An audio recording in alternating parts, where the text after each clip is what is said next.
On. Yes, so good afternoon, everybody. My name is Ursula, and I am project assistant in OH Boost project that it's kind of organizer of this event today. Before I will present our wonderful guests, just a few sentences about the OH Boost project. This is the project financed from European funds, Horizon program, and it aims to increase research and innovation excellence as well and improve the management capacities of Estonian University of Life Sciences and University of Tartu in the area of Onehealth. This is happening through wonderful partnership with University of Helsinki and University of Milan, of which representatives we are hosting here.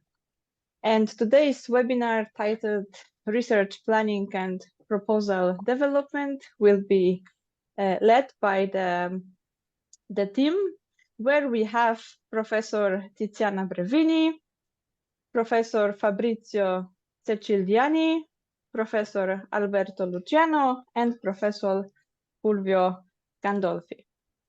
The webinar is recorded. It will be available later on our YouTube channel, and the link will be sent a few days later after this event. If you have any questions, there is a chat where you can write them, or you can use reactions options from the Zoom panel and raise your hand. So I don't want to take any more time from our wonderful presenters. So University of Milan, the floor is yours.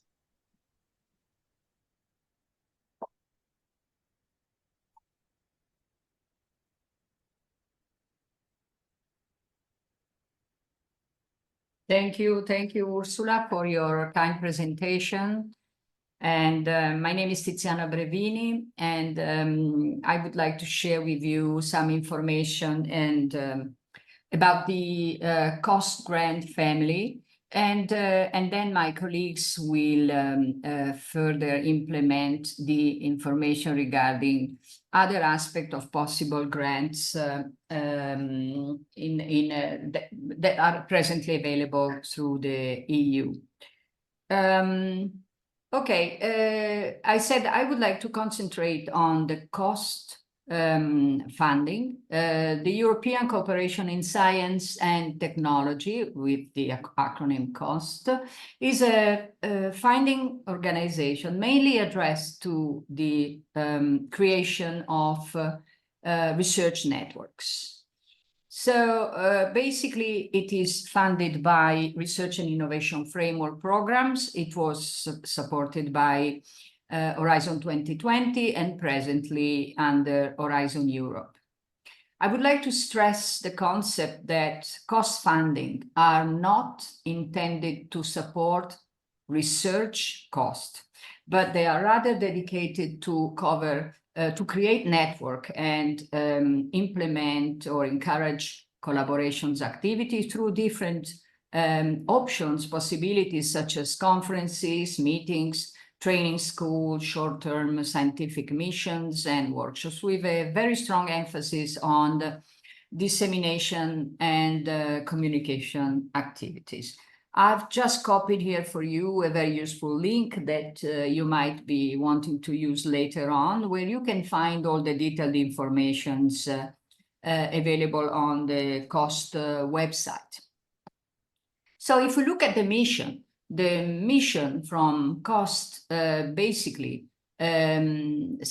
provides networking opportunities for researchers and innovators in order to strengthen Europe's capacity to address scientific, technological, and societal challenges. So I think in this mission, it's somehow contained what makes an action successful. So basically, the idea behind this is trying to create a network that allows the promotion and spreading of excellence. So the attempt will be to create a network among the best and most excellent authoritative research scientists in a certain area. And then, of course, the idea behind this is to try and create breakthrough science, at the same time to empower young researchers, women, and innovations in general. There is a very strong emphasis on the idea to create proposals that have somehow societal impact as well. So a clear idea behind the mere scientific or intellectual progress is to have some kind of interest that comprises whoever is not scientist as well. So, I mean, in general, taxpayers, ordinary citizen, and different aspect of the society. So the idea is to create an inclusive networks in areas, any areas of science and technology. Why is that? Why? What is the general idea behind all the structure? Well, these actions are supposed to represent, to act as incubators, to give the opportunity to scientists to meet, to create network, and to identify winning ideas for follow-up proposals. And in general, if we look at the data, proposals that stemmed from cost actions tend to have a very high success rate. So this is a kind of a first step that will lead you more easily into something that is supposed to come after that, which is in general intended to be a EU project of some kind. Also, it is highly encouraged and almost, well, it is part of the success and the approval for the proposal to have a certain balance in gender. So, for instance, during Horizon 2020, 42% of the participants in cost actions were women, and this is a key point that one has to keep in mind when preparing and drafting the proposal. And also a massive presence of young research scientists. So the more the better. And this is another point that I would draw your attention in case you would decide to go into submitting a proposal for cost. So, as I said, cost will not reimburse any expenses related to research, but they give you basically complete free hand in order to cover any sort of collaboration activities. So you may want to organize workshop or send your youngsters to other laboratory using short-term scientific mission, organize any dissemination, café scientifique, or non-specialized publications, and so on and so forth, as long as you cover comprehensively dissemination and communication activities. The structure. Well, cost is presently formed by 41 members. The number of members is growing every year. So at present, we have 41 members and one cooperating member, which is Israel, plus South Africa, which became part of COST very recently, about 2 years ago. It is interesting to remember that each member and the cooperating members nominate a COST National Coordinator, or CNC. And you can find a list of any CNC related to any of the 41 plus 1 countries in the Who is Who page in the COST website. This is a key information because you have to contact your CNC in order to discuss the possibility to draft an action and to identify people that may be adequate to do so. And also he will nominate you and the other members representative of your country within the action. So the CNC is somebody worthy knowing and, you know, even promoting contacts, because he's obviously the interface between cost and your own country. So he will be somehow a strategic person to be in touch with. Okay, so what is the area mainly covered by cost? All fields of science and technology. You can be an academic, but you can be member of an SME, a European international organization. So it's really 360-degree open to any types of institution. You can be at any stage of the career. You can be a young and prepare a cost action, and for certainly you have a good possibility as well as an experienced PI, and is a bottom up. So as long as you identify a winning idea with some societal interest that goes beyond the mere scientific aspect, it's you know, it's worthwhile testing and see if you have a possibility. And of course, all cost member and near neighbor countries and international partner countries are entitled to present proposals. How is this done? Basically, how can we join cost? Well, one way is to submit a proposal. There is a call once a year, but proposal can be submitted anytime along the year. It's a one-stage process, and it is prepared using the online tool. Usually there are a number of sections to be filled online, and then a technical annex, which however is not particularly extended because it has to be a maximum of 15 pages. Once the proposal is submitted, there is a first step, which is an evaluation by peer review evaluation, by 3 independent external experts. So they are not necessarily part of the cost, but they have to be evidently experts in the field and recognized experts in the field. After that, this evaluation report is scrutinized and validated by a group of researchers that are cost members and that are selected among the cost community scientists.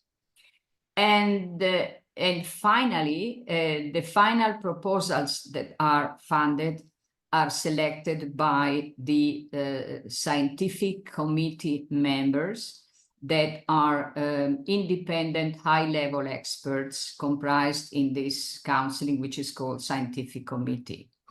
Success rate. Well, the success rate is between 2 and 4% of the all proposals submitted. And the average grant is about 150,000 euro per year. And the project, by the way, is a 4-year project. So in general, so it will be in you know, around 600,000 euro all together. Okay, this is the first and most obvious way to get involved into cost actions. The other way is, of course, enter an already existing cost actions, and in this way you can ask to become part of a working group member. So basically, as we will see later on, usually the actions are organized in working groups, and you usually identify which is the working group that better suits your expertise. And so you can apply for working group membership, looking at, you know, usually it's a good idea to contact the action chair or the working group MC member. The other possibility is to simply participate into the activities without any direct liaison with the action. So you can just browse what's going on the COST website and find out that, I don't know, there may be an interesting conference that covers aspects of research you might be interested in. You can apply and once again, contact the action chair or one of the MC member of your country and express your wish to participate into this workshop or initiative. And in general, the system is very flexible, and I would be very surprised unless, I would be very surprised that you are not accepted in the conference, or unless there is a problem with grants or money, or the action is almost finishing and they are running out of money. But otherwise, in general, it's a very open community, and the idea is really to enlarge and create and spread knowledge. Okay, in addition, another thing that you can think is to participate in an already existing COST action and find out whether your country is already represented in this specific action. And if you find out, and this is easily traced on the website, and if your country is not represented, then you can be nominated as MC member or as MC member substitute. And again, this has to go through the CNC, so through the national coordinator, and you can be nominated as part of the MC member. Why is it important to be an MC member versus just simply being involved when you wish in an activity? Because in general, MC member have the title to participate of all activity, are entitled to participate. While of course, if you are not and you just apply to participate in a certain activity, I mean, there is a selection, and your request can also be turned down. Okay, this is a map with all the 41 countries belonging to the COST right now. So the purple one are the original one, and then the one in green are the near neighbor country, or the one that were extended in a second round. But they are all considered exactly as fully entitled members to the cooperation.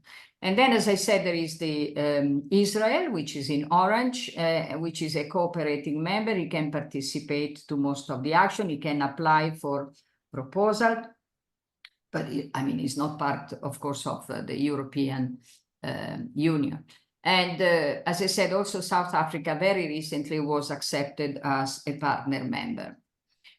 Yeah, just to be more practical, because this was a very general introduction with the main rule, I would like to give you an example, just telling you a couple of facts related to the recent COST action, which involved which I was involved with, and also other members of the OH Boost were part of the action. I think we can just give you a very direct idea of once you get a proposal, how you deal with all the bureaucracy and the other aspects that you have to deal with in order to survive and surf the situation. Okay, this was the action I'm going to tell you about was called Self-Fit. It was basically an action related to the creation of a reliable model, in vitro model, using tools and matrices and 3D printing in order to create 3D in vitro cell culture system that would allow cells to mimic the environment that cells experiment in vivo, and at the same time, due to their reliability, the created models would allowed to save on the number of testing animals. So there was the science part, creating the 3D model, and the social part, avoiding the use of animal testing. So the action started in 2017 and was due to end in March 21, but then due to COVID, as most of the project underwent an extension period, and it officially ended in October 2021. So these were the number of countries. It was quite a huge action, 36 countries involved, and with a very good balance in terms of gender. 49.4% of the participants were women, and also early research scientists were 50.61% of the total participants. So this was also a very good balance, which was considered very positively along the proposal evaluation. So, well, usually an action has a chair, and in this specific action, I was acting as the chair, and the vice chair was Professor Alireza Fazeli, who most of you, I imagine, know. And Professor Alireza Fazeli was the vice chair. He was, he was giving all his expertise since he came from the experience of 3 cost action in a row. So basically 12 years of solid experience in cost actions. And he also acted as a grant holder.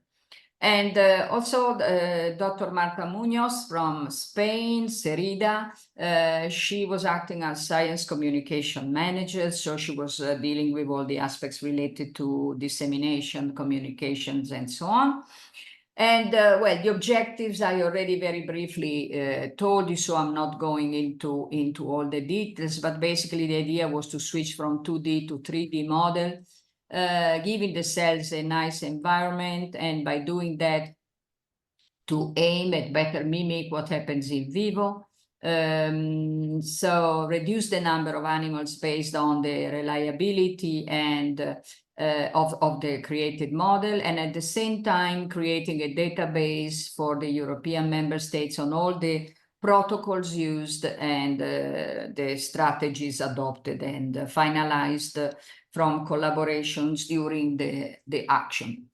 So, as I was mentioning before, there were usually an action will have a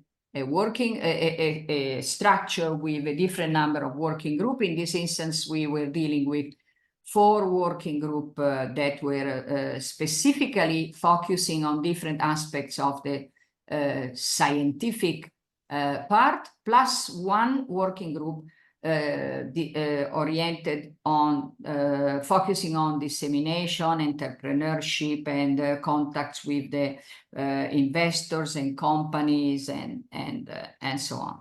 So these were the people responsible for the different working groups. So you would have a leader and a co-leader of the different working group, and this is standard for every action.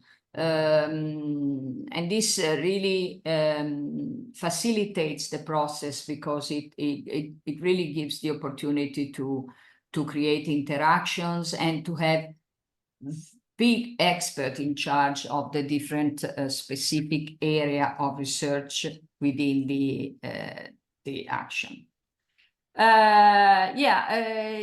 We tried to organize all sorts of different initiatives, and in particular, this is a nice picture. I love this picture very much. This was a winter school held in the Italian Alps, and this was dedicated to early career investigators.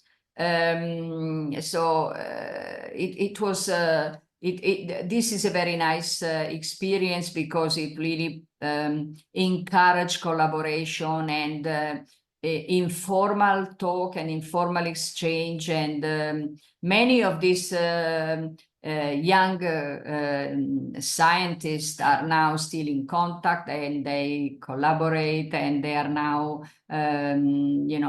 sort of progressing in their professional skills, and so they will be the PI, the tomorrow's PI, let's say. So it's very important to encourage their growth and to encourage interactions among them.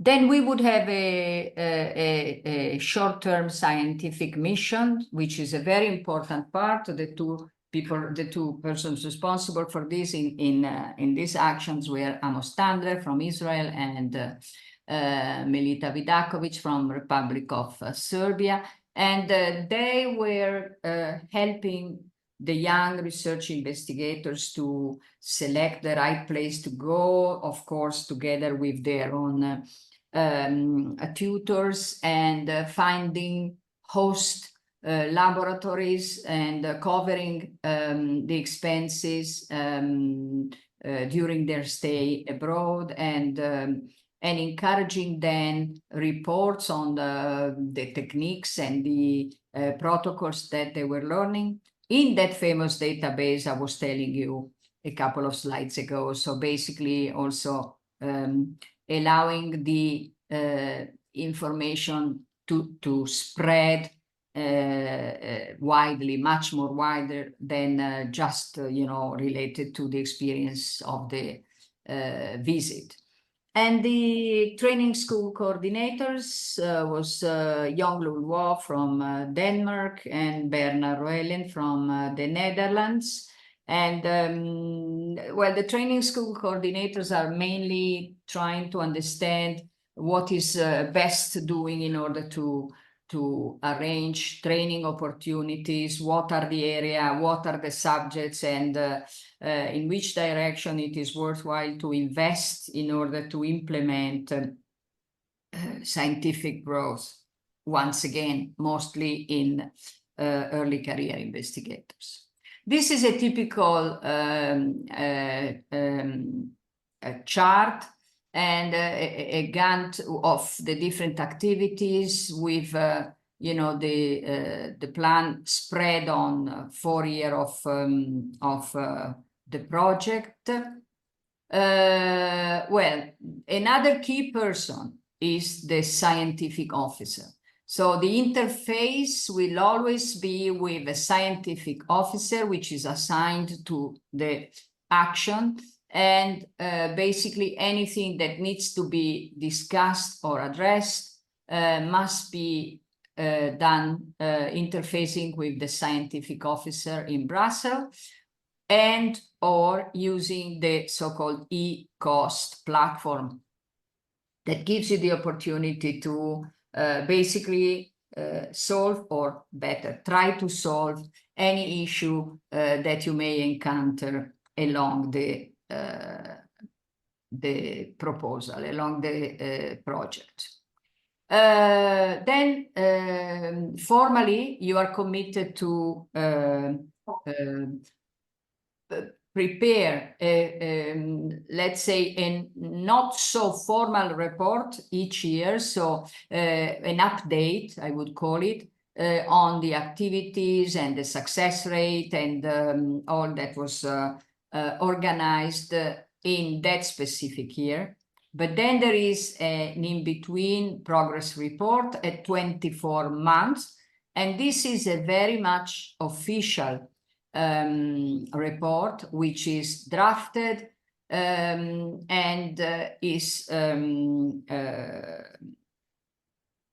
must be approved by the Committee of Senior Officials based on the review of at least one, more often two, experts that will provide a very accurate evaluation and maybe, suggestions and criticism or anything. And these crucial aspects need to be addressed and solved in the next 24 months of the project. So this is quite a demanding report, and it has to be prepared with great care. And then there is the final assessment review. The final assessment review must be presented at the end of the action. And again, there is an action rapporteur which receives the report and basically state whether all what was done fulfilled the requirements, and it's in the rules of cost action management and with the spirit and the mission of Cost Association. After this, the final financial draft is carried out, and so basically all the operation is closed.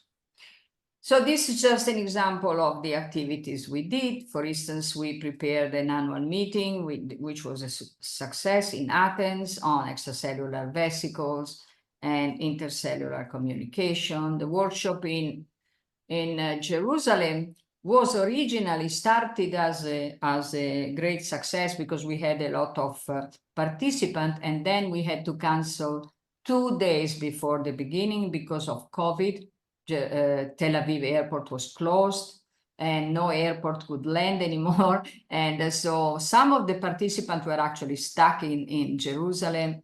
And yeah, it was a very difficult actually moment. And we had to switch for 1 year to only online activities, which really basically is a very heavy situation, a heavy burden, especially for actions that aim at networking and interaction in this respect. So training schools basically took place every year, and it was always carried out in the Italian Alps, basically because the University of Milan has the great bonus to have a campus in this place. It's called Unimont Campus. So basically it allows to use laboratories and have all the activities in a kind of interregional alpine university, which is, as I said, based in this area. So it was a very successful initiative. Dissemination, so of course, was a very important aspect. So we had a Facebook page, a website page, and we tried to publish a lot of material beside the standard scientific publication to be, you know, Nature Events Directory and other possible communication means that might be advantageous for the action. We also had some partners from international countries that are not strictly part of the European Union. For instance, we had collaboration with the University of Sao Paulo, Professor Ambrosio and Giuliano de Silveira, both expert in 3D cultures, stem cells, and extracellular vesicles. And also the US with Tracy Greekscheidt. She is a fantastic surgeon. She creates an engineered solution for newborn babies with very serious life-threatening gastrointestinal conditions. And with Japan, this was more like it was something in between a medical institution, basically interacting with cardiovascular diseases and tissue engineering and creation of artificial valves and other devices. And finally, we were also interacting with the Northwest University in South Africa. They were the representatives from South Africa were coming to all our initiatives, I mean the main ones every year, and in particular Professor Gauss was very active in this perspective. And finally they had the great privilege to become part of the liaison, doing becoming an international partner, which was something very important to them. There are some very picky aspects, like all the reimbursement rules, both for travel or any other initiatives. And this is something that I would like to stress, and because it is very important to understand that when you receive a fund from cost, and you have to deal with to hold the grant, basically to act as grant holder, your financial system, or the financial system which is acting within your institution and your country, will have to crosstalk with the European reimbursement and in general financial system. And this is something which is not always very easy, and it takes a lot of work from especially from the finance people, to find solutions to formal problems that tend to arise very, very often in this situation. So this slide just is important to remember if you are considering these possibilities. Yeah, and so as I was telling you at the beginning, cost actions are thought as incubators for project to come. So I think we were very lucky in that respect, because during the cost action, the network that was created was so solid and positive that it encouraged the draft of further project. And these are the 3 ongoing projects that are for sure blossoming and stemming out of the action I was just telling you about. In particular, FET Open, which you will be hearing later on in the afternoon, which is aimed at developing an artificial intestine in aquaculture. We then, of course, we have the Horizon Wide Era OH Boost, which of course again was somehow blossoming from the interactions of the self-fit scientists. And most recently we received these grants from the Sao Paulo Research Foundation, the FAPESP, which again was coming from the collaboration with the 2 scientists and their groups I was showing you a few slides ago, from the University of Sao Paulo, which is aimed at the development of scaffolds in tissue engineering. So yes, and with that, I hope I just gave you a very quick overview. This is a nice picture of group picture of one of our conference in Hvar, Croatia.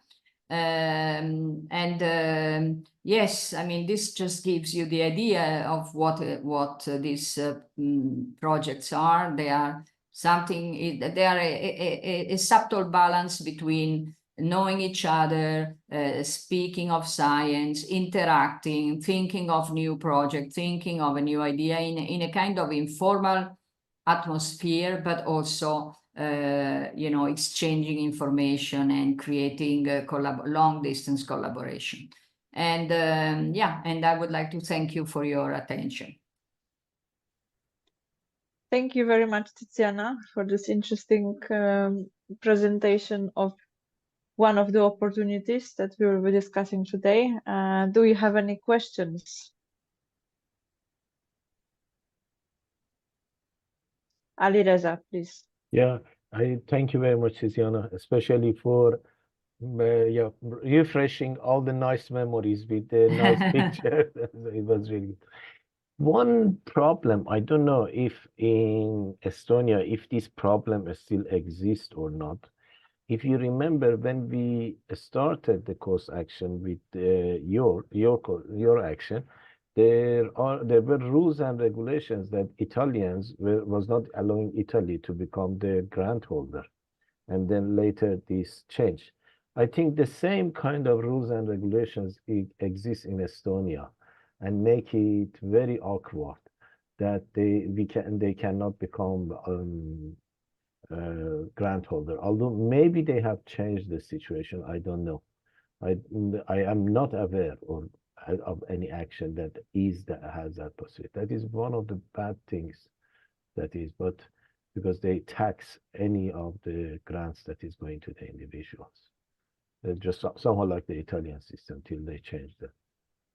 Yeah, I do agree, Alireza. I'm not aware that they did any change because I was, you know, I mean, talking to people that have ongoing actions right now. And as I understand, they are encountering the same difficulties. Yeah, I think that it's quite surprising because you would think that I mean, dealing with a European association which is addressed to fund European countries, the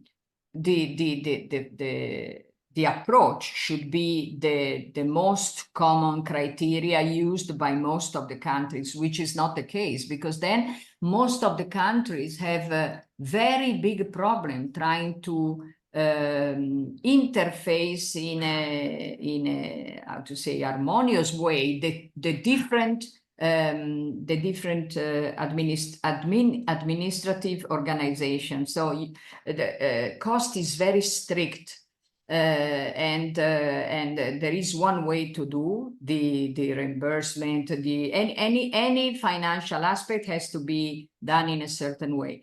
And how much the local financial rules do fit with that varies from country to country, but in general, most of the countries do not fit very well. And very often we had to find, as you know, ways to somehow solve the problem. But I mean, you know better than me, and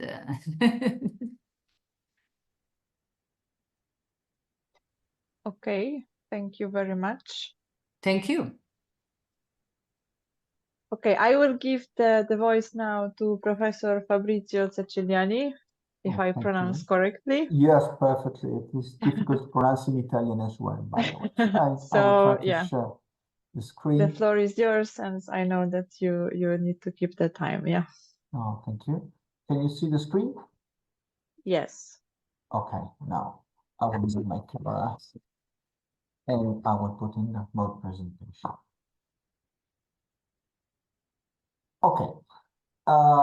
Yeah, thank you for this opportunity. My name is Fabrizio Ceciliani, and I'm a pathologist of the University of Milan.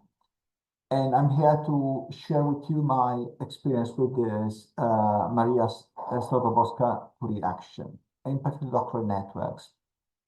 Now, in general, the MSCA doctoral network belong to a sort of frameworks that focus on implementing doctorate programs in Europe.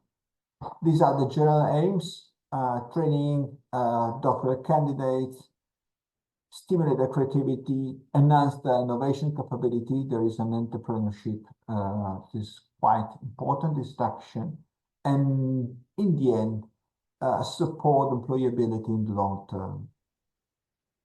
In general, this action in Horizon Europe is framing two specific areas: industrial doctorates and joint doctorates. In the industrial doctorates, the focus is to train students in industry and business. And there is a joint doctoral program. We'll see after what joint doctorate is. And there is a joint supervision by academic and academic partners. I was never involved in those, so I will focus on where I was involved in, which is joint doctorate. In this case, is again also very important to have this magic 3I, international, intersectoral, interdisciplinary cooperation for the training. So companies and corporates are important, but yet they are not mandatory, although important.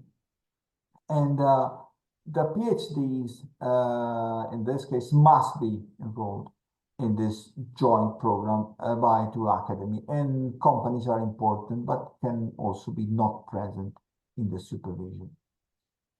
This is my experience, is basically why I'm here. It is a project that many others comes after a series of trial and errors.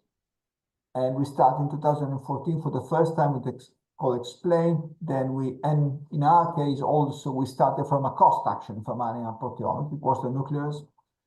Then we have this Omnia in 2015, and we managed to win in with the Manna in 2016, and we signed the grant.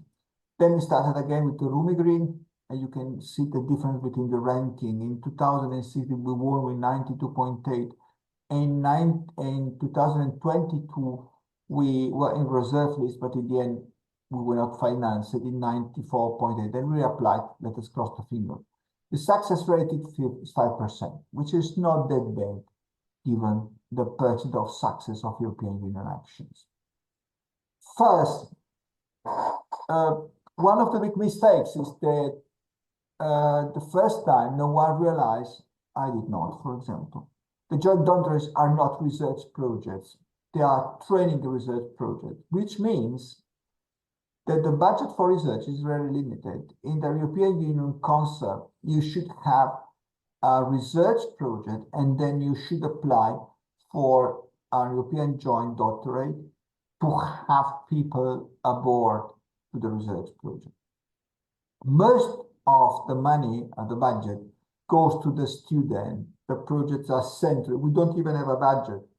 Depending on how many candidates we have, the budget it fills by itself. So we cannot say, we cannot allocate resources. There are basically two major budget spending area.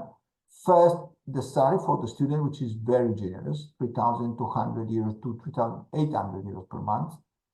And then a small funding that is provided for research training and networking activity, which is around 2,200 euros per month. So the overall budget is quite limited. It's around 60,000 euros per 3 years. But most is focused, as I said before, on the student.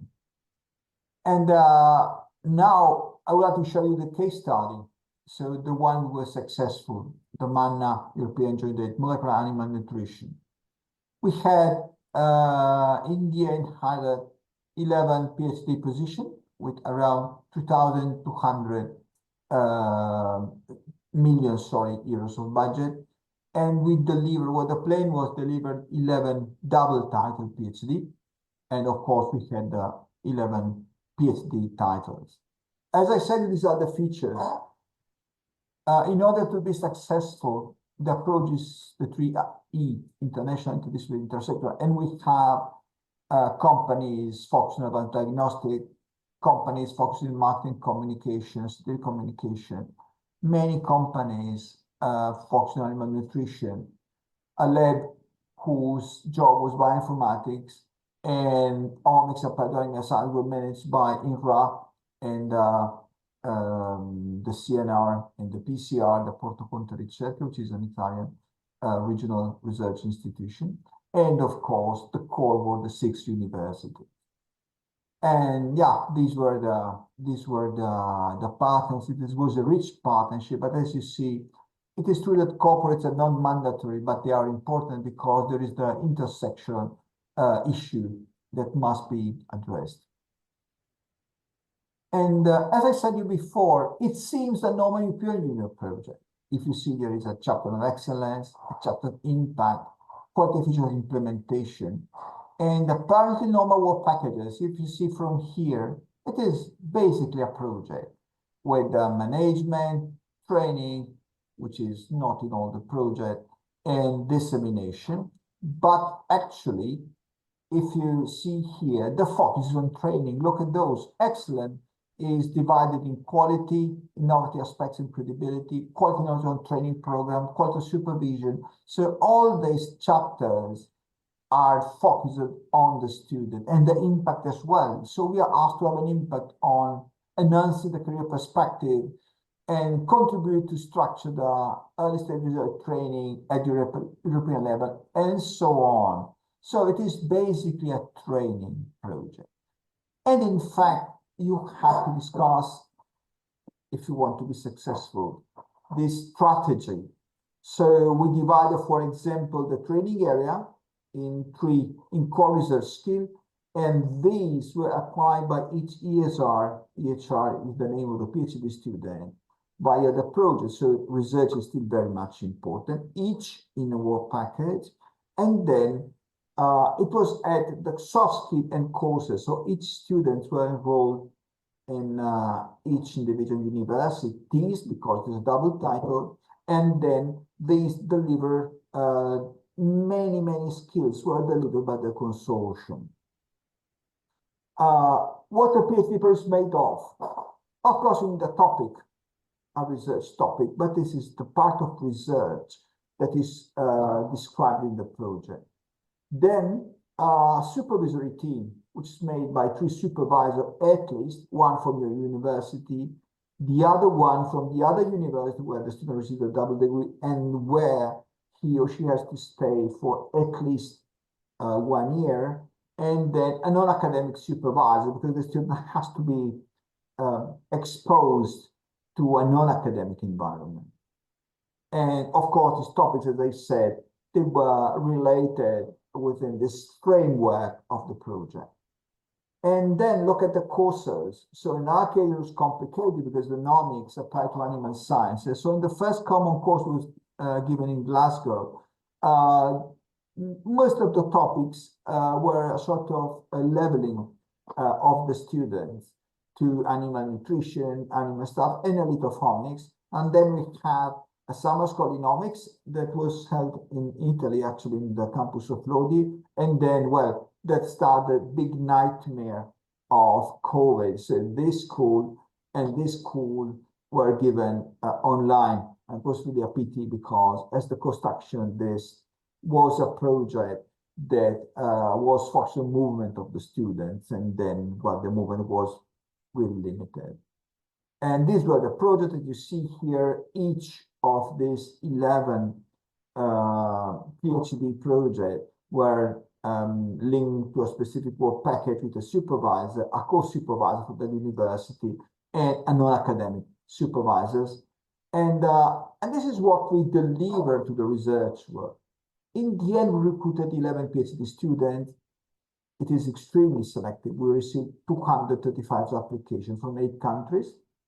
And well, 1 from Brazil, now is working in Germany, 3 from Italy, all of them are working except this one that is discussing the thesis, 2 from India, both of them are working here, 1 from Vietnam. I mean, this is just an example, but you can see from here the specific and rich international environment where the student will train in. And what is nice is this guy from the Philippines, and now he's working in a corporate in France, and he has been involved with me in another European application. So he's part of the Ruby Green. And okay, that's it. And I would be happy to take questions. Thank you very much. Do we have any questions?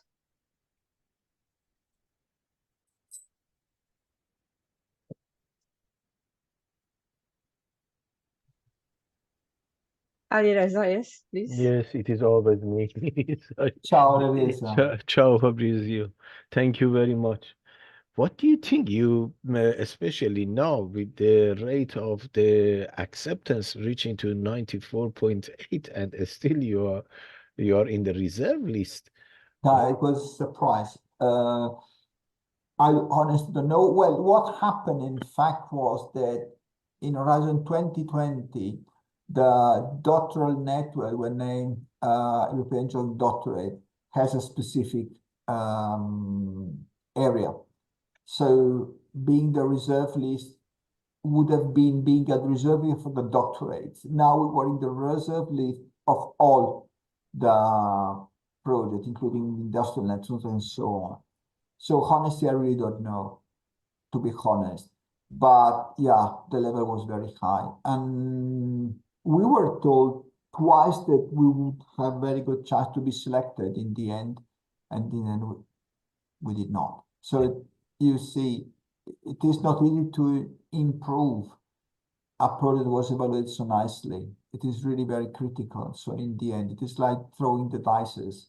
But anyway, we reapplied. We hope we did the best. We improved the shortcomings. Yeah. Yeah, that It is, I mean, challenging. Anyway, we try again. And the head is Hevesalo and the University of Germany, and yeah, that's it.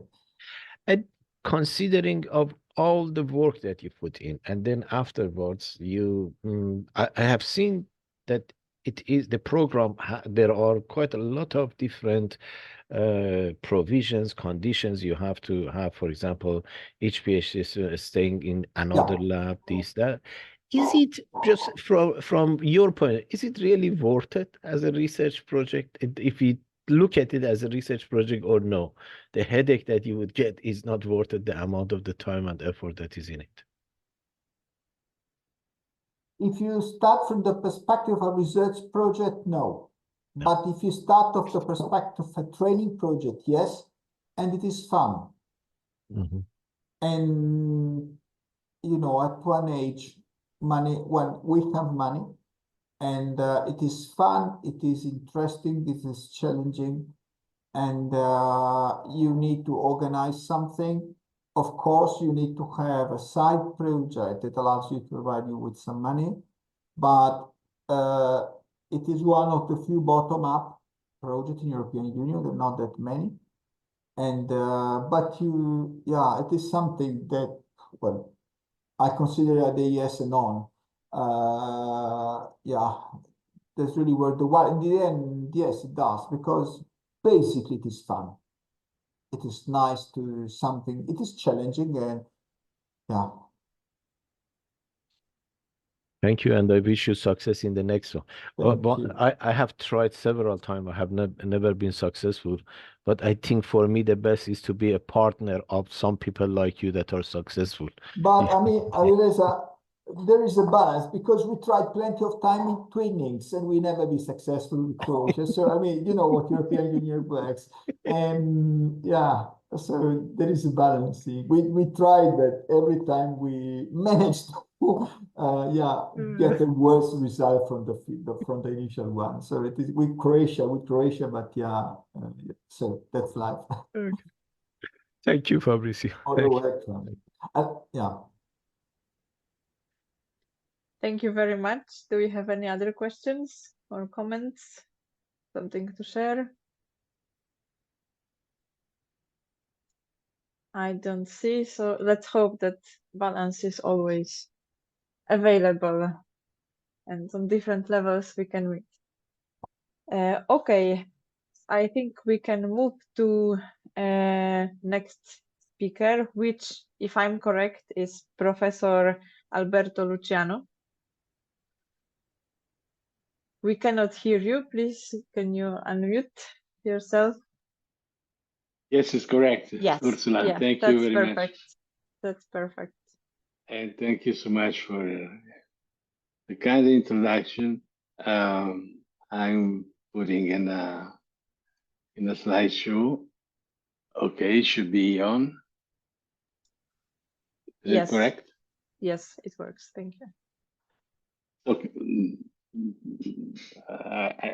I wanna thank for the kind introduction and the invitation, of course. And I'll try to add some pieces to what is the path that is for sure introduced by Fabrizio, and I have to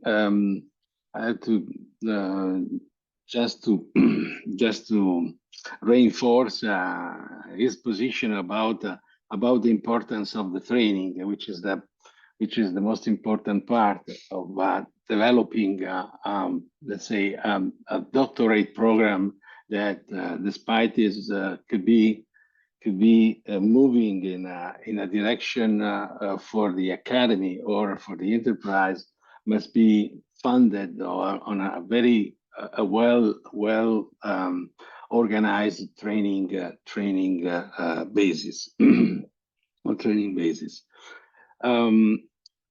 Of course, my talk should be the progress, the natural progress of what is the doctorate coming from a program like the ITN or ETN or joint doctorate within the Marie Skłodowska-Curie actions. And one of the of course the question is how to find the opportunities to carry out the research career and acquiring new skills and develop as an independent researcher in order to become a PI and build up a group and so on. So. And this is coming, of course, from the skills that are needed in order to be employed. I mean, how employable are the doctorate holders at the end of a very hard-earned PhD? And of course, I tried just to take some numbers and figure out from a recent survey that were conducted in Europe. They were coming from the 22. It was a Cordis funded project. Was evaluating the situation of employment, the status of employment of the doctorate in Europe. And this study was conducted from Norway, Germany, Greece, and Netherlands, and Portugal, Slovakia, Spain, Italy, and also Czech Republic. And as we can see, the majority of them are able to find a permanent full-time position. And this is coming, of course, by the kind of steps they are coming from after the doctorate path. So the employment situation was also evaluated by gender, and this is also a picture of how there is a sort of balance between the two genders and employability that you can see, especially for humanities and agricultural science. They mainly work in the university, while as expected, very often the engineering and technology coming from PhD are mainly employed in the private sector. But what was important for me to stress a little bit the postdoctoral fellowship as a way to continue the path and becoming a researcher was the fact that most of the postdoctoral position were both in university of research organization or private sectors. They were mainly based on a position of postdoctoral fellowship.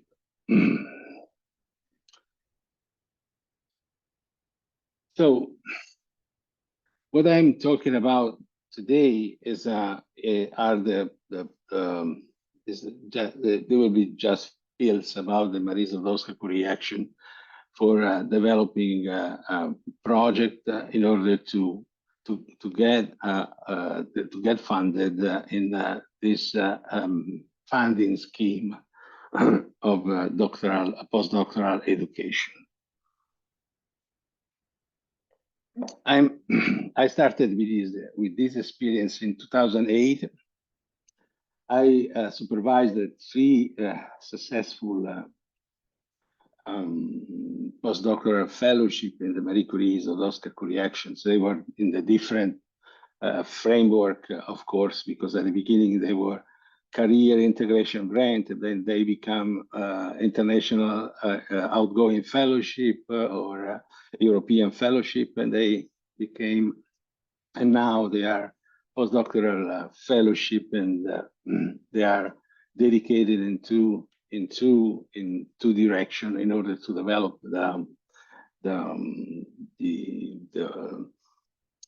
the skills that are necessary to pursue the research career. So the postdoctoral fellowship has an objective to support researchers' career and foster excellence in research. These are keywords that also Fabrizio and also Tiziana indicated as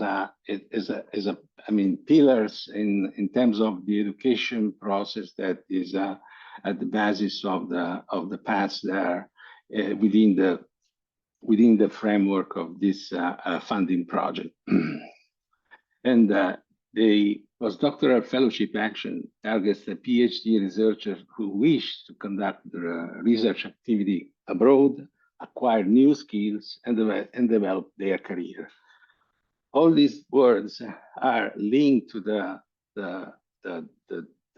experience that can be conducted in other countries, other disciplines, and non-academic sectors. So these are touching all the elements that are very important in order to accomplish the European community policy in terms of going out and coming back and be multidisciplinary, and of course, not last but not least, having a big contamination with the non-academic sector. So it means there's small, medium enterprises, other organizations that make research, and so on. For this reason, there are two main ways to develop the postdoctoral fellowship. There are two types, which are now they are based two types that the Marie Curie postdoctoral fellowship are based on. And the first is the European postdoctoral fellowship that can last from 1 to 2 years, and the global postdoctoral fellowship that is developed in 2 to 3 years. Then going to make a little bit clarification, of course, for these two types of fellowship. The first one is open to researcher moving within Europe or coming to Europe, so they are actually open to researchers of any nationality, and they take place in a EU member state of the Horizon Europe associated country, and can last between 1 and 2 years. It depends by the project. How much the project is important or developed in a short time. The second one is the global postdoctoral fellowship that is maintaining the same philosophy of the international outgoing fellowship, where an European researcher, early stage researchers, must spend at least 2 years in a total of 3, or depending if the project is just lasting 2 years, but at least 1 or 2 years abroad, and returning in the third year in the organization that is based on the EU member state or the associated country in Europe. So this is the principle that you are spending 2 years in another institution and bringing back the skills or the knowledge in the European countries where you are starting from. For both types of formula. Both types of fellowship may include short-term secondment anywhere in the world during the time of the fellowship, except during the return phase of the global fellowship, and then also placement up to 6 months in a non-academic organization based on the EU member state or Horizon Europe associated country. And this is a placement that can be, of course, also spent in a small medium enterprise or other institution that should be complementary to the entire vision of the project, which is something that I'm going to discuss a little bit later. So about who can apply to the postdoctoral fellowship, there are several rules of eligibility, and of course the basic point is having a PhD degree at the time of the deadline. That means at this point, since this year, the deadline is September 7th, if I remember well. I wrote the date. It means that the discussion of the thesis defense must be accomplished before the deadline of the submission. Then the candidate must have a maximum of 8 years of experience in research. So it means that after the PhD degree, considering also career breaks, there could be maternity, paternity, or other reasons, or health problems, they do not count for the entire period of 8 years, but 8 years is the maximum experience in research that can be allowed in order to apply. And then there is a third role, which is the most strict, and is the mobility role. So the candidate do not have to spend more than 12 months in the 36 months immediately before the call deadline in the country of the beneficiary.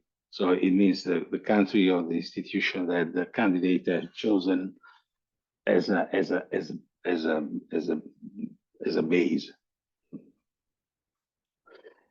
I don't want to go in detail because already Fabrizio already talked about all the funding scheme, which is quite similar for all the Marie Curie, Marie Skłodowska-Curie actions projects, and the call is providing and the funding are providing support for all the allowance that are already being considered.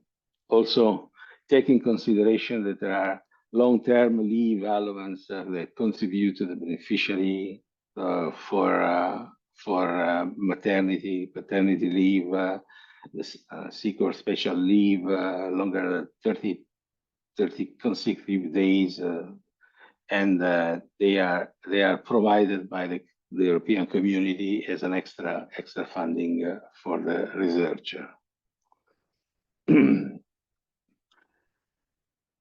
And now I want just to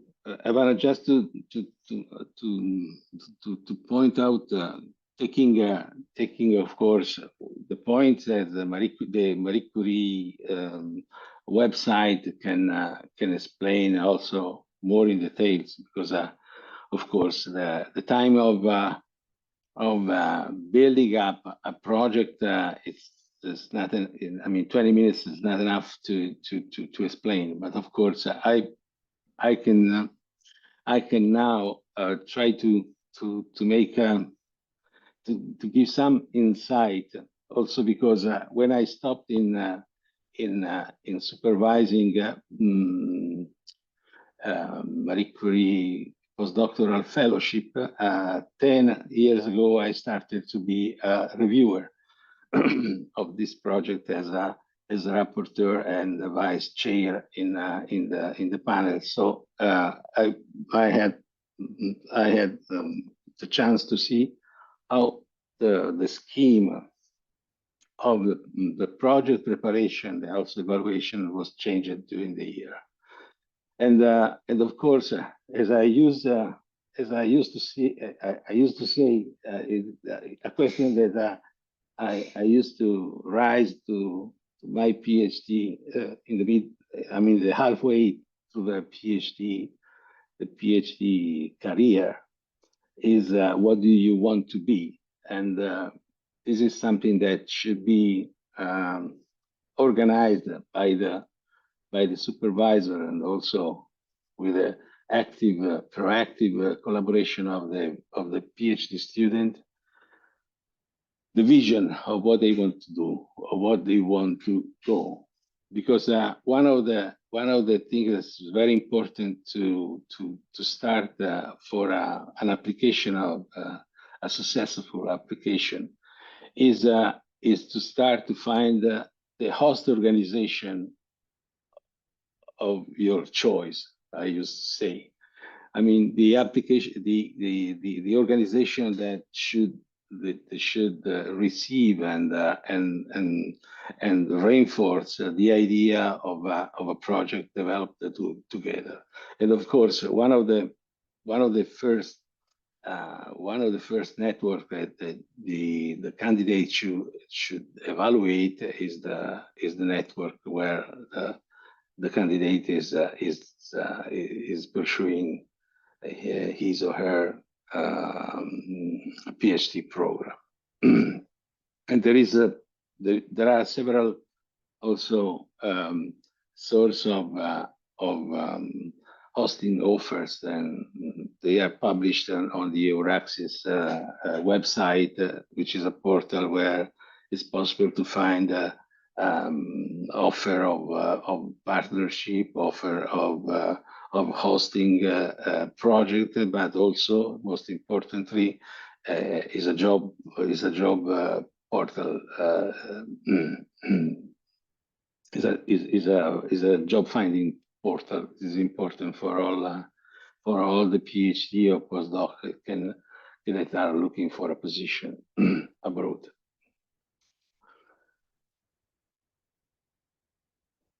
And as also Fabrizio indicate, this is the scheme that is also the mainframe where the PI and the host institution, together with the PhD student or the postdoc candidate, should work on, to ensure that every evaluation criteria would be fulfilled in order to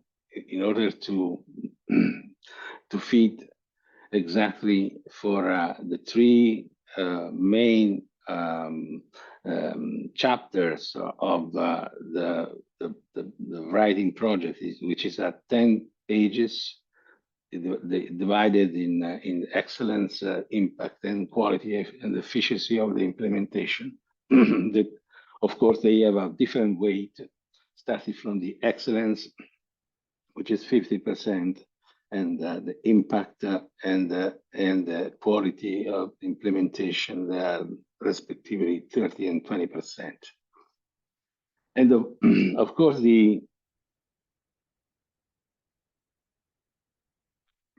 I just pointed out what are the points also in the form that should be filled with the project and all the sub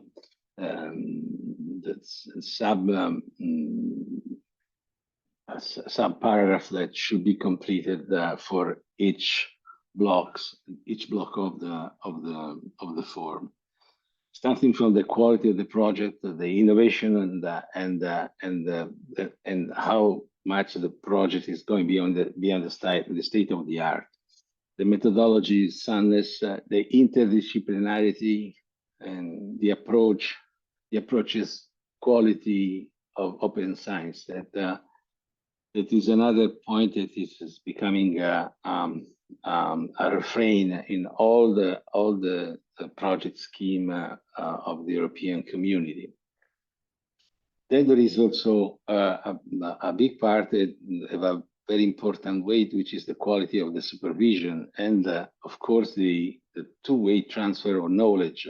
How much the candidate is bringing to the new institution, and how much is receiving back as in terms of knowledge, in order to build up a professional experience that is giving the candidate the chance to become an independent PI. And then the quality and the appropriateness of the research professional experience and competence and skills. And this is the part where it's very important to build up a very well done CV, where is not important in the years became always more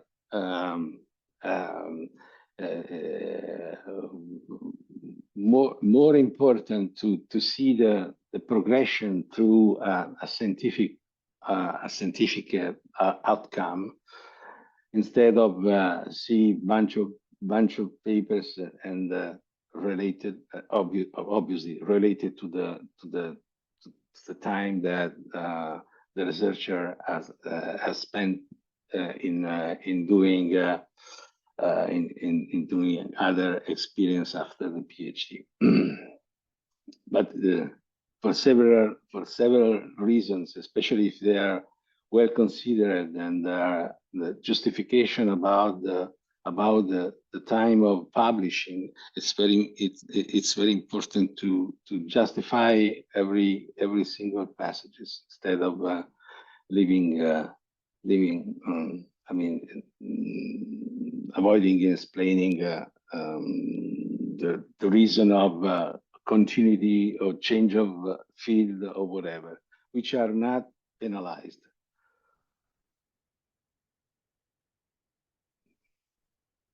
Then there are three main points in the impact that are very important. This is coming from the credibility of the measure to enhance the career perspective and skill development. This is the demonstration that the experience in the fellowship is giving a big start for the candidate in order to enter in an academic path or in an industrial path, because of course this project can join the academy and the enterprise as a contributor for the growth in the career of the candidate.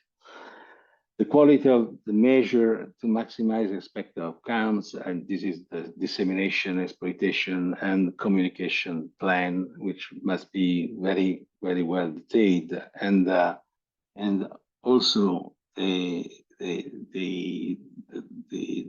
impact in terms of project contribution to the social, scientific, and economic point of view.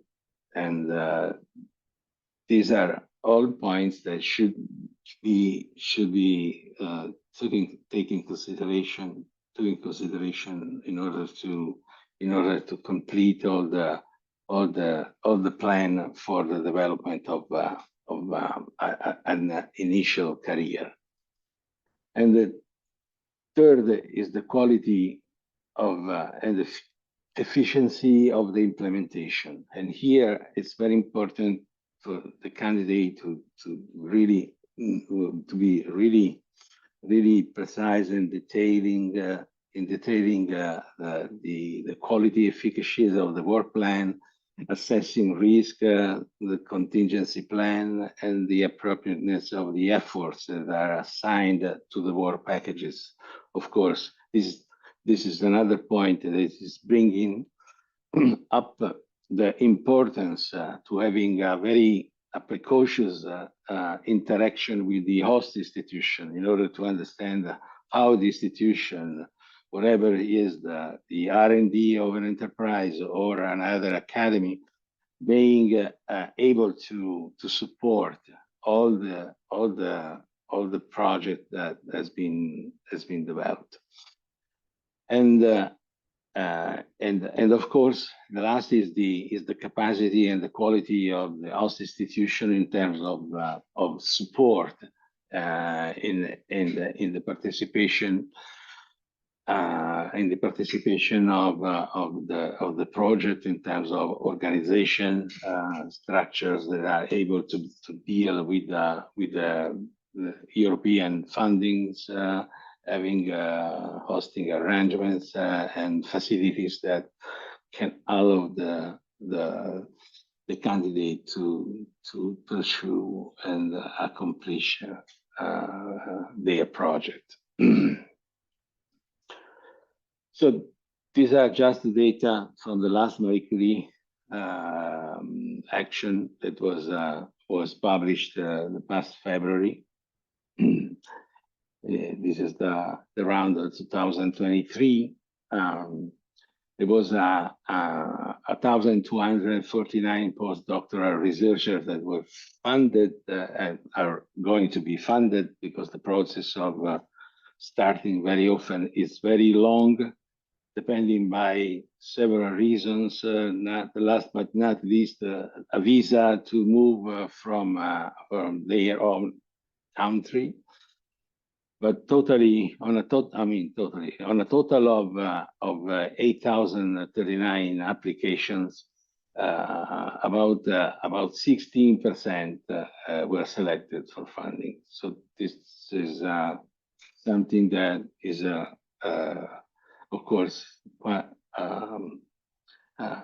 bit encouraging, I would say, compared to the doctoral network or the joint doctorate, where the percentage is a little bit lower.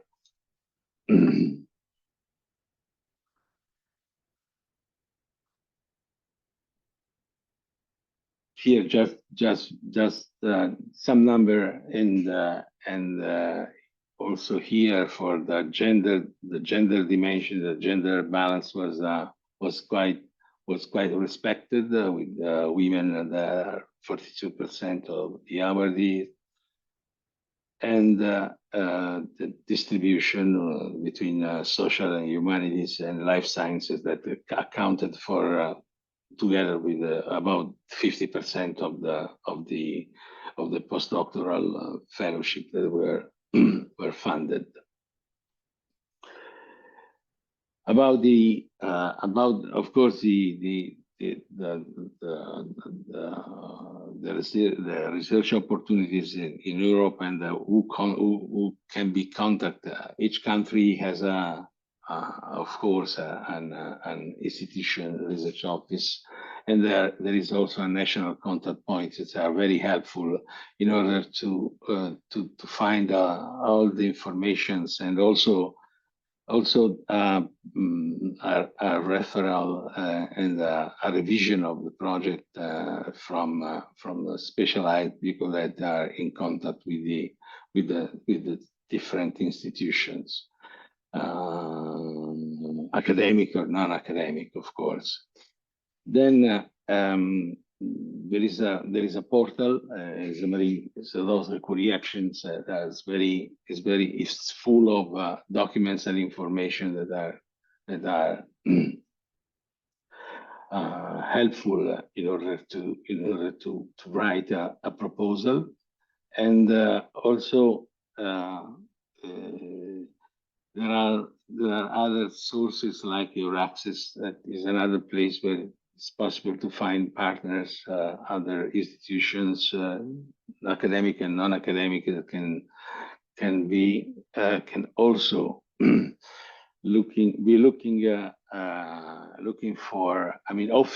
offering the opportunity to spend on a postdoctoral fellowship in their institution, their academy, or in their enterprise.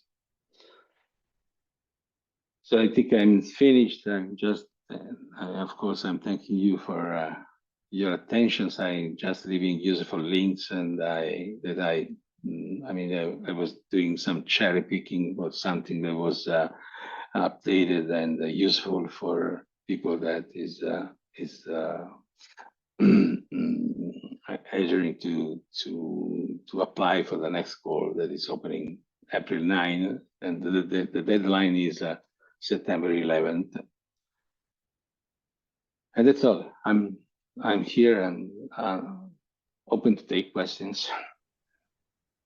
Thank you very much for sharing your knowledge and experience. So, do we have questions about this part of webinar?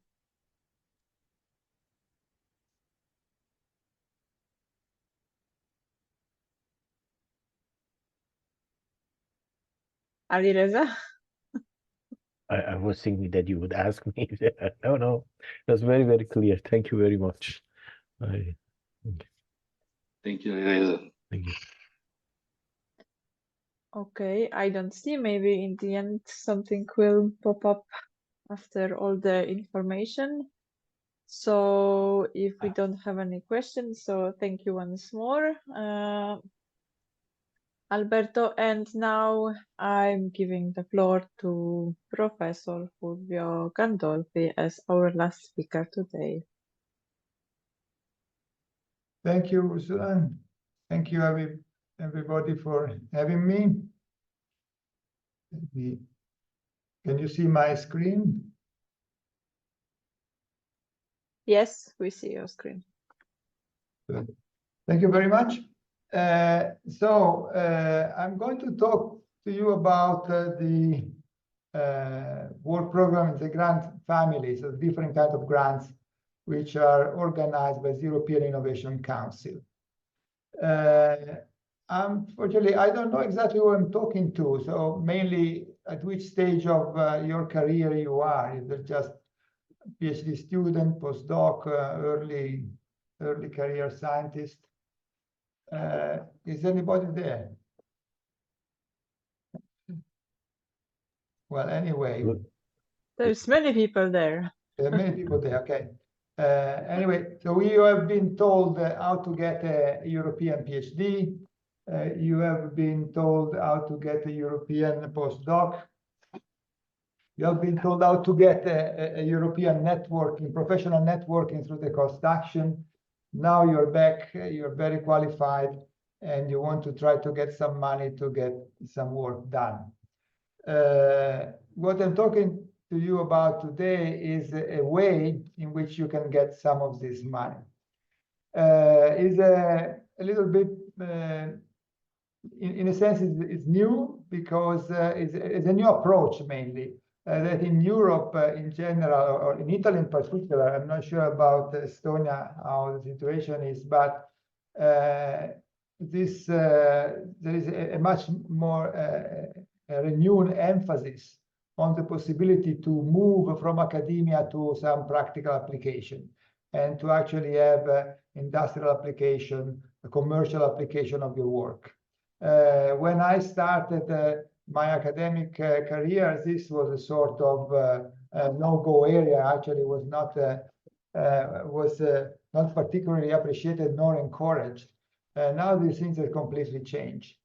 And this is looking at the example of the United States, looking at the example of Far East countries like Singapore or Korea, or closer to us in Israel. So all these appreciation of the startup culture. So making practical application out of some research ideas. So not just staying in academia and not looking what's happening outside, but trying to get outside. Some disciplines are more keen than others. Something is, of course, if you work in pharmacology or in engineering, so it might be easier. Some other disciplines are less obvious. I've been working in veterinary anatomy, which is not something that comes to mind when you want to have a practical application of your research. But as you will see, adaptation and fantasy is at the base of everything. So that's why the European Union developed this European Innovation Council, which is a program dedicated to this connection between basic research and applying technologies. The program is divided in 3 steps. So there are these steps which ideally you move from one to another. So if you are successful, you start at the Pathfinder level, then you move to the transition level, and then you get to the accelerator level. This is an increasing amount of money which has the aim of taking an early idea, trying to see if it can be some practical application into it. And if it has, then you can move towards the kind of proof of concept, or try to understand is what you're thinking as a market, and there's something that can be basically if there is somebody willing to pay for your result or for your application. And finally, if you have the possibility of having a market or having something that can be applied, then you move to the acceleration phase, in which you are put in contact with the venture capital. So that is your actual goal, to get money enough to get your own startup or at this stage small enterprise up and running. The instruction for applying to this different sets of programs are detailed in this booklet, which is around 200 pages. So you can go through it in detail. And there is a link in my presentation, but everything you can easily find at the European Innovation Council. If you just type European Innovation Council in Google, you will find all the details. So I'm trying to okay. So these are the next deadlines. The first step, the first level is the EIC Pathfinder program, which is divided into subgroups. One is the EIC Open, which is a bottom-up approach, so you can apply for any idea you have. And then there is a EIC Challenge group, in which some topics have been selected by the Commission, so the applications are encouraged for this specific project. So these are the deadlines. You can see that the EIC Pathfinder Open is just closed 1 week ago. But there will be another call, but for the EIC challenges with these topics in October. And then in September, there will be the deadline for the EIC transition, whereas the last phase is EIC accelerator is always open. Basically, it's if you apply to this kind of grant, you are already inside the system, and probably your activity is already well known, and you can apply at different dates. It's more flexible and, like, in a way, less complicated. But as you will see, getting there implies a certain training that will help you doing this approach. So let's start. I mean, do you see also this? I mean, I can try to. Okay, well, so the first step is EIC Pathfinder. So the this is the initial, is the beginning of your entrepreneur career. Let me, okay, move forward. So this is very similar to any traditional research grant. Is what people who has been working in academia would be more used to. And as I said, as the advantage, which is open topic. So you can propose whatever you really think is worthwhile. It doesn't need, the idea at this stage doesn't need to be particularly already close to any sort of commercialization. It can be still relatively far away, but you have to indicate or describe how your idea can, in the future, being evolved towards a market application, which I think that is very interesting, very challenging, and very stimulating. They use breakthrough terminology like breakthrough technologies, disruptive innovation, which sound a little bit scary because how my idea cannot be that breakthrough. But as you will see by the, you can basically look at the project which has been funded in the recent years, and you will see that it's not so out of the way project. There's something that you can think about it. The important thing is that you can imagine it as a possible application to the market, to practical development. Who can apply? Basically, you can apply people or within the academia or a mixture of academic people with commercial partners, which is actually a good mixture because it gives you a different perspective when you prepare the grant, and the structure are small consortia, so 5-6 people, 4, 5, 6 people, and you will manage between 3 and 4 million euros for a period that goes up to 4 years. So quite a decent funding for developing your ideas. The Pathfinder Open, as I mentioned before, there is a Pathfinder Open, which is bottom up, so you can apply to any kind of topic. It's up to 3 million. If you go for the Pathfinder Challenges, you can get a little bit more money, 4 million or even more if you can justify it. As I said, is sort of business as usual for researchers. What is different is that if you are successful in getting into these kind of things, then you can apply and you will be offered several times during the process the access to these business acceleration services, which you probably, unless you already try, you don't know exactly what they are talking about.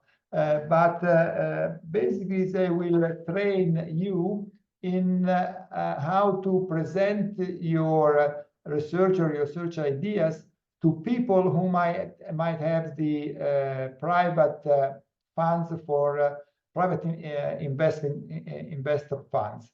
So people who are willing to put their money in a high-risk venture. So very early on, tentative of spin-off, not even spin-off, but very early stages of translation between research and the practical application. So it's a very high risk for them.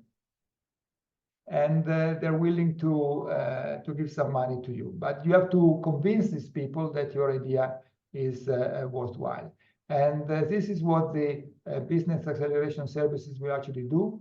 They will provide with these coaches and mentors They will tell you how to present. Then you enter a completely different world made of pitch talk.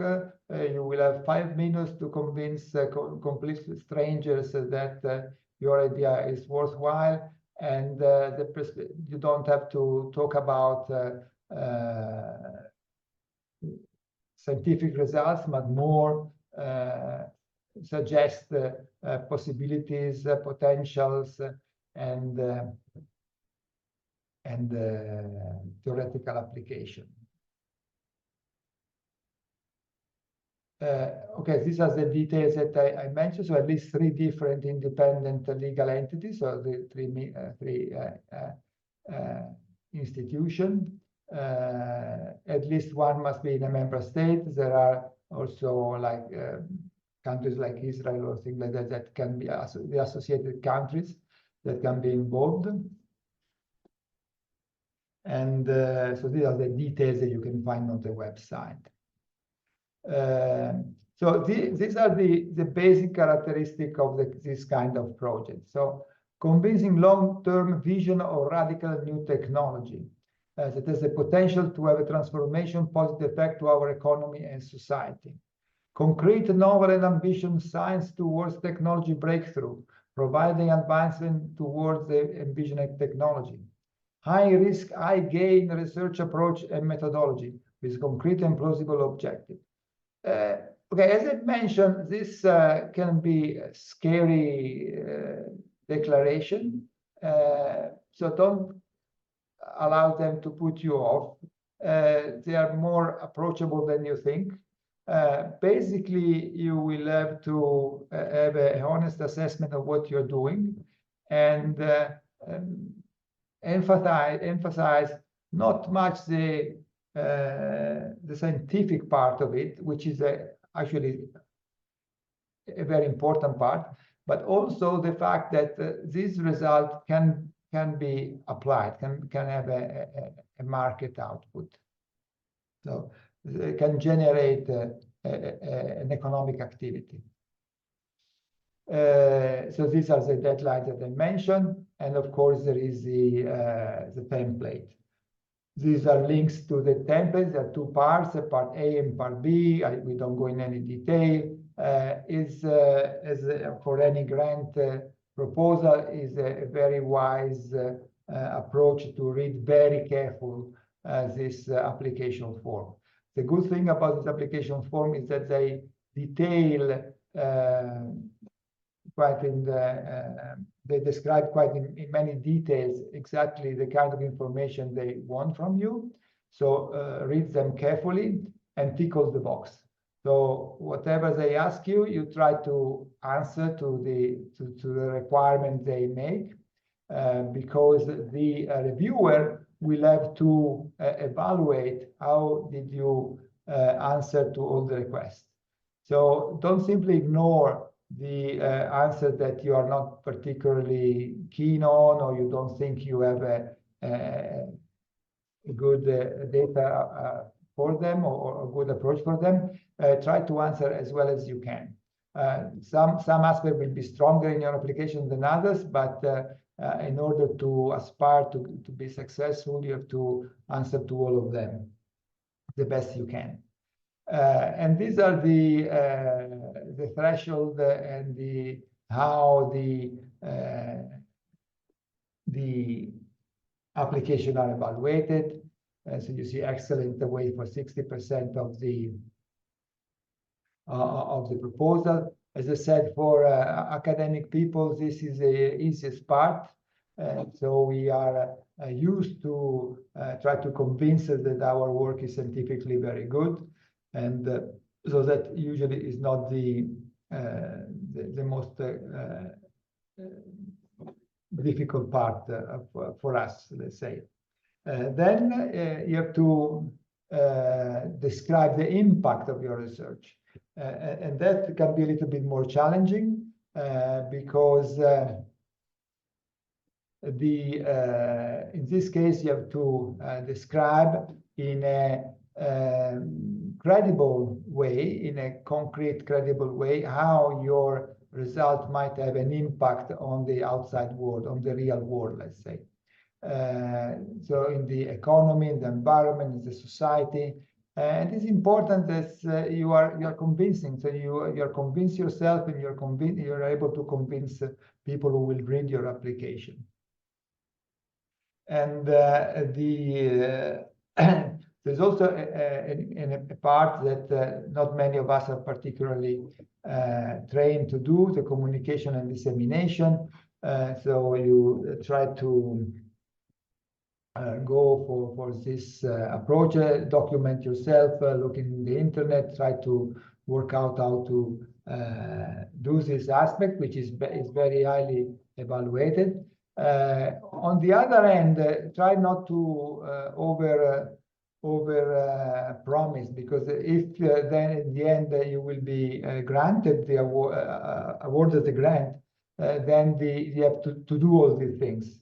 And as has been mentioned in other projects, there will be a project officers and an evaluation panel, a monitoring panel that will check your progress constantly, and will evaluate if you have achieved what you promised.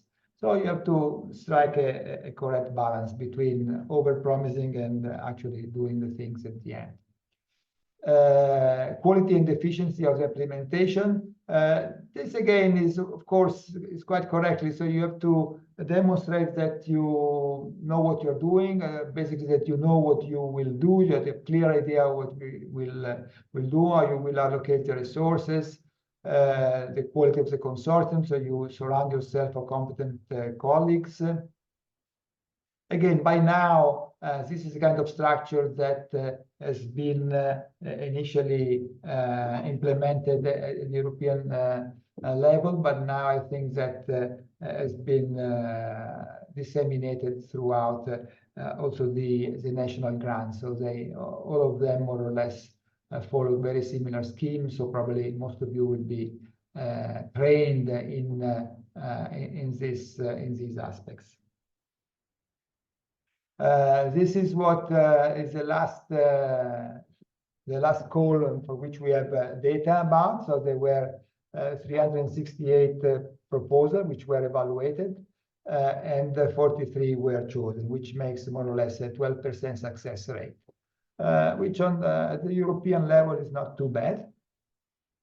And so you see you have 3.7 million for each grant, so quite a substantial amount of money.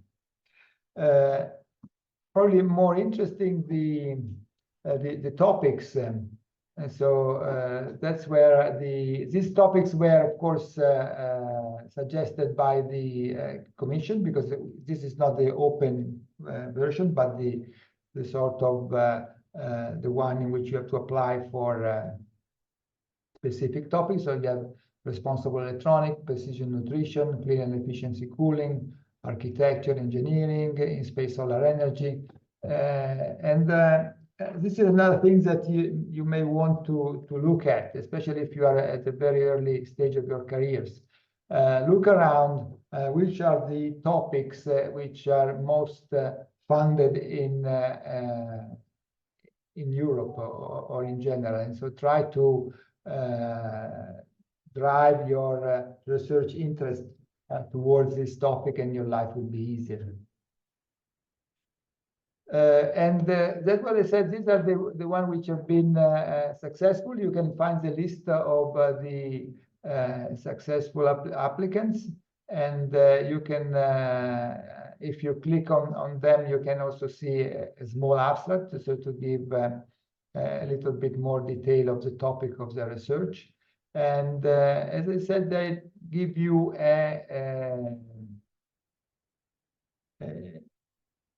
how can I say? I mentioned before that there are these very a little bit threatening description of what they want from you. But at the end of the day, if you look at the different topics, you see that it's nothing so out of the world. Basically, it's current topics, interesting topics, which might have a practical application not too far away, not too far along the way in the future.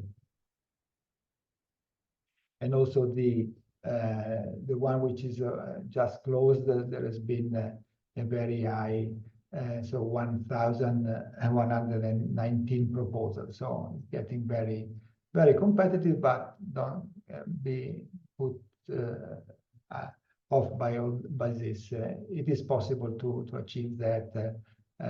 We did this. I'm coordinating this project, and as I said, starting from veterinary anatomy, we put together tissue culture techniques, animal nutrition, aquaculture techniques, innovative materials.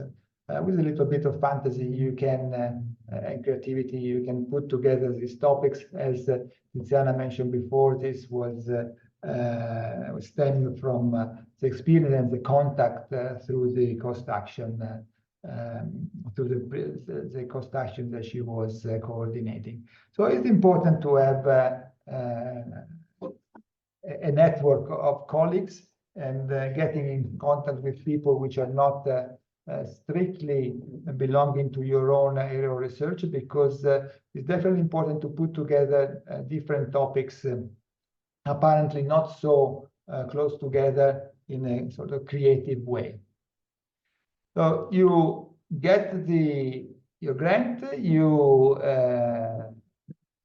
have your research funded, and you prove that you can achieve results, repeatable results, or innovation in your area. And now you want to move the step forward. So the EIC transition. So maturation and validation of novel idea from lab to business, which is the core of this program altogether. So a bridge between research and application and development. You have already gone through the first step. Your original idea has proved to be feasible. It is proved to be to achieve something that can be of interest outside the pure research, and you want to validate your technology for a spin-out, a spin-off. So trying to move upwards towards the TRL levels, which are the technology readiness levels. So from the very basic idea to something that can have a market application. Who can apply? SMEs, so there's small and medium enterprises, but organizations. So I think that most of you belong to organizations, belong to academia, or you are in some contact with the academia environment rather than industrial environment. But at this stage, again, you have SME, spin-off, startups, research organization, university, small consortium that team together and try to get another grant, more or less of the same size. But in this, at this level, your goal is to prove that you have a case for that can go towards the market, so that your academic idea can move forward, and you do things like readiness for the next step towards maturation and validation, preliminary market research, building a motivated and entrepreneurial team. So you really move away forward compared to the traditional academic environment, and you begin to think about things in terms of commercial approach.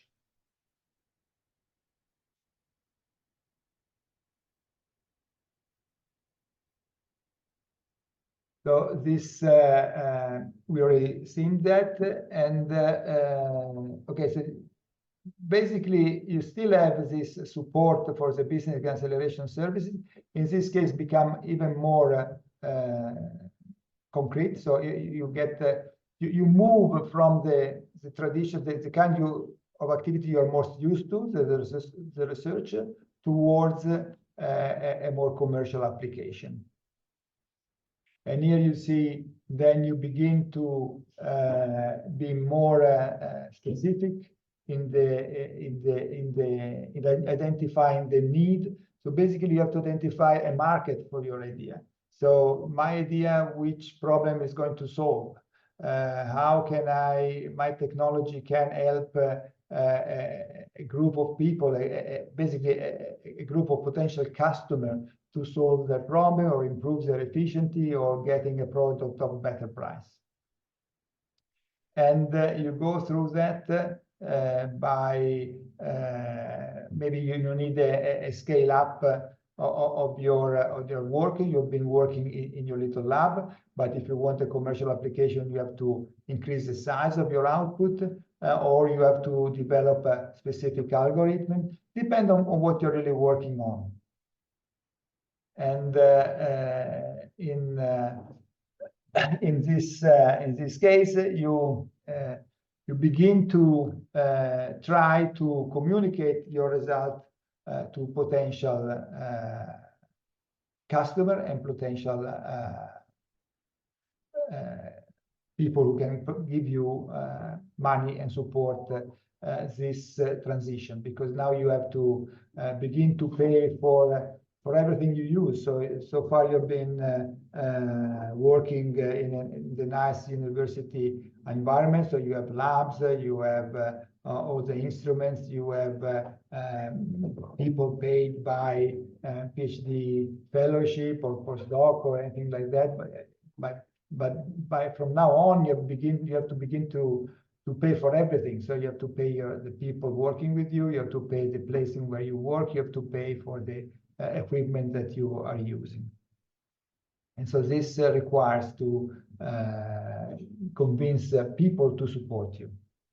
And this is the first step. And then if you are successful in attracting some attention, then you move towards the last step. So the EIC acceleration. So at this stage, you have convinced some people that your idea is worthwhile to form a startup or a small and medium-sized enterprise, and then you go for bigger money. So you move up to through the TRL levels, and you begin to talk about a different set of different order of magnitude. So you start from 2.5 million up to 15 million grants. So it's really, things get serious, and of course the responsibility gets serious, because then you have convinced people that they can give you all that amount of money, and they want to be paid back. So basically now it's not like the EU funds, your national grant agency that give you money for nothing, and the maximum they ask you is some nice paper in a journal. These people want a return from their money. And of course, this makes things more compelling, so you look for substantial funding, but you have to convince people that the risk is worthwhile. At this stage, the AC accelerator is a sort of buffer between the real investors and the sort of institutional investors, in the sense that you see, you begin to talk about blended finance, a mixture of a real private investor and public money, which is devoted to supporting this commercial initiative. So at this stage, you're still halfway through, and it's a very important stage, because The alternative is that if you really become an entrepreneur, at one stage you have to put your own serious money. So you have to take a mortgage on your house or things like that. And of course, quite rightly, not many of us are really willing to risk their own house for their own entrepreneurship dream or aspect of it.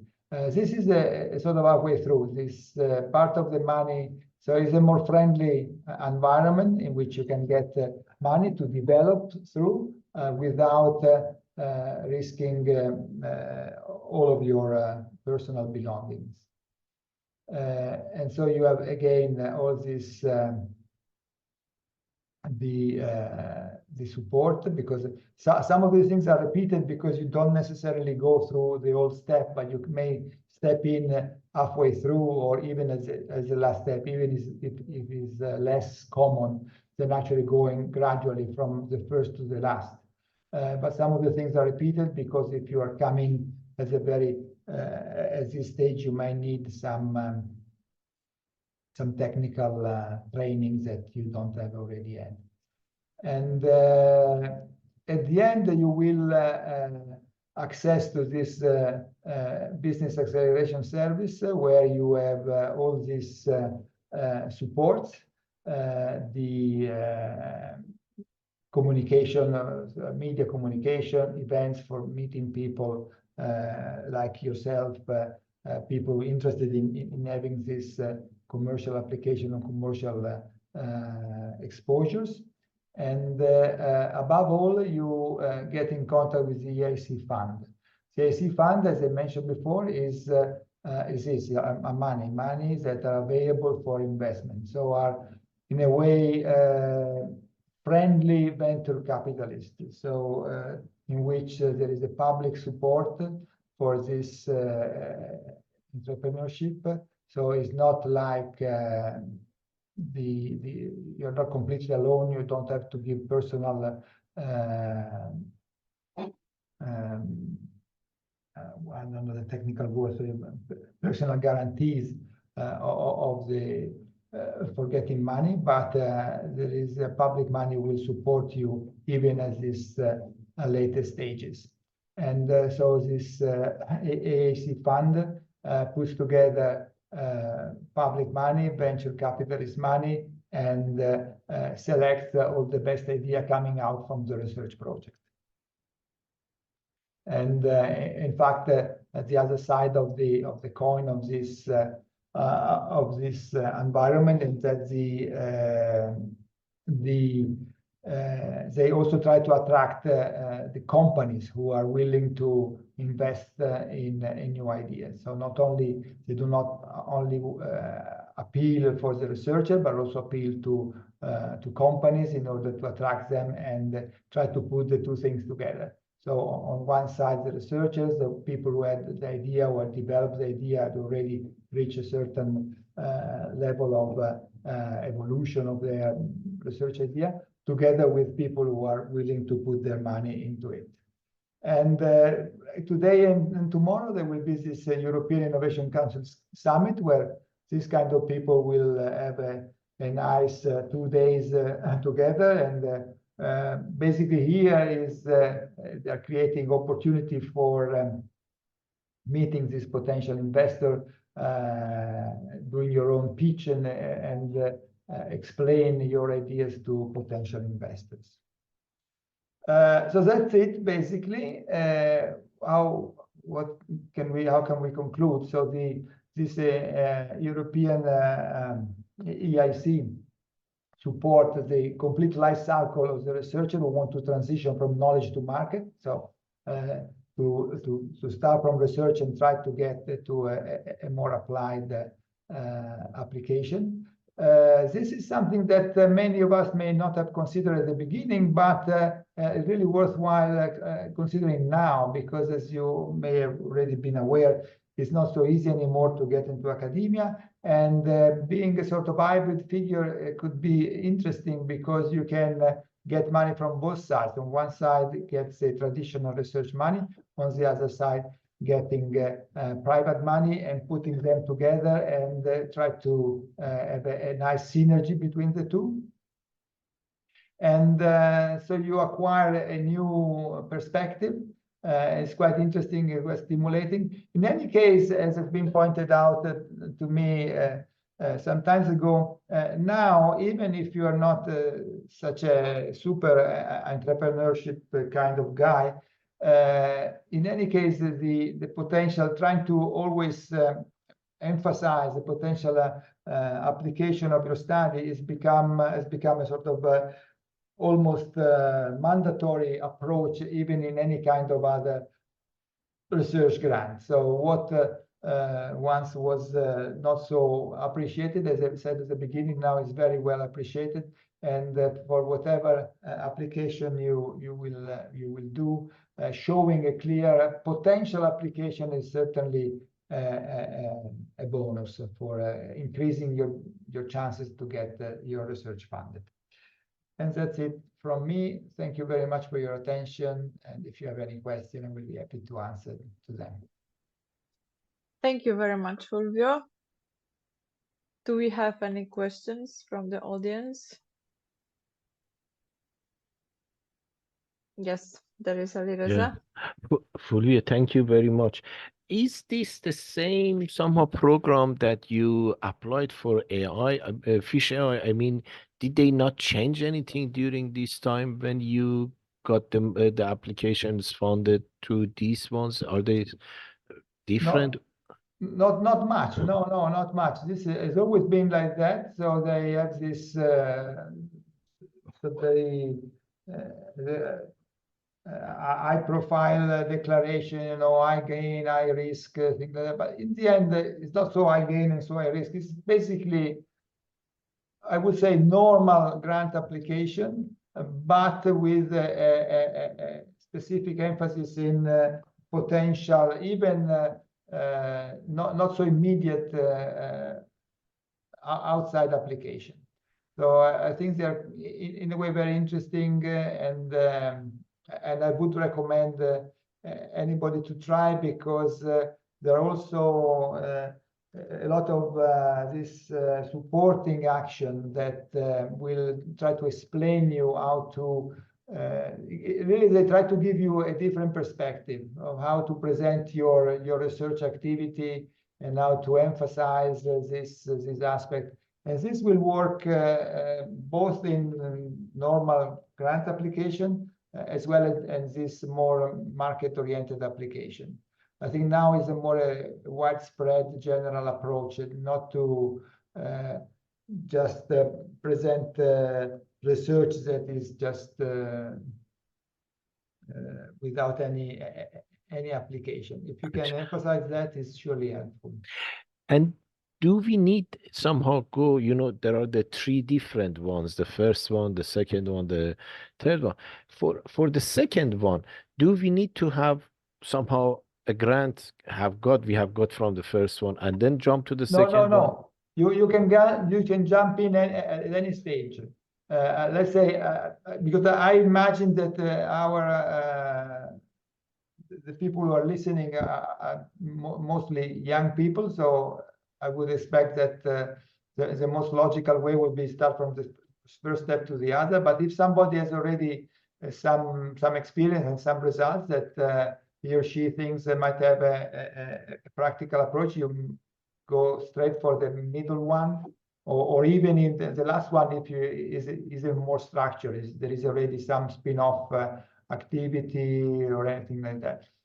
I would say that if you have already, I mean, if you know what, because I mean, I'm talking, because until 1 year ago, 2 years ago, I didn't exactly know what I'm talking about now. So I realized it because I moved towards this. I try to do this approach and try to get money out of this from private or semi-private money, and they teach you how to present your data. So if you already know these things, so if you know what a pitch is, you can easily go for the second step. If you still don't know what a pitch is, you have to go more towards the first one, and getting the basic training. Once you get the basic training, you open up new perspective, and you can go towards a more advanced application, not application, a more advanced phase in which you can get money. And I must say that probably there is more money than we think in this respect, because there are quite a few people interested in investing in new ideas. So it's important also just to learn how to approach these people and to and get into this mood.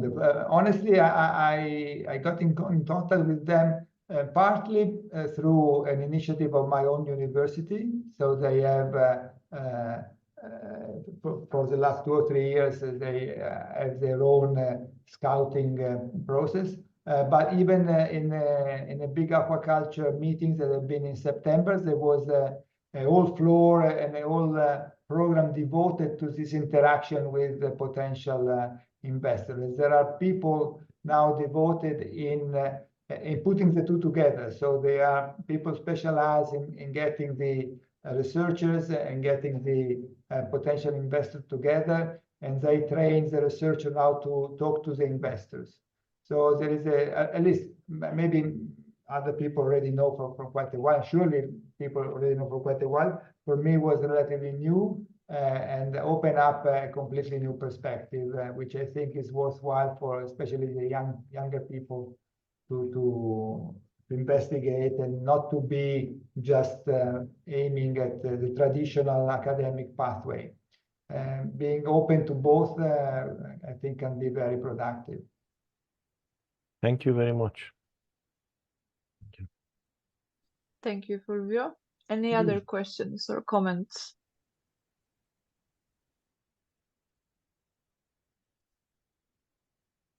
No, on the chat I also don't see. So I will say only that it's good to know that we have so many opportunities to use, at least to try to use them. And for sure, these are not the only ones. There is more, but it was very nice, and I think very insightful to hear what you presented and what you shared with us. And for sure, it's leaving us a lot of food for thought, like what else we can do, and from where else we can get the fundings to develop our ideas and our institutions, and to develop in personal way as well.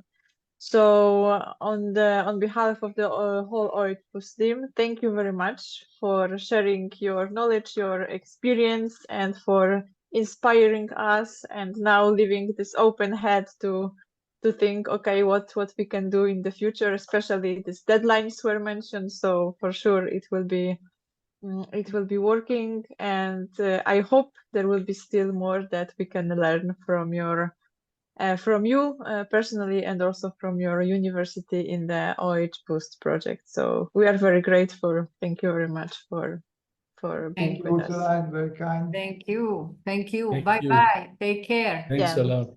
Thank you Thanks a all lot. participants for joining us today, and see you on the next event. Have a nice afternoon. Bye-bye. Thank you. Bye-bye. Thank you. Bye-bye.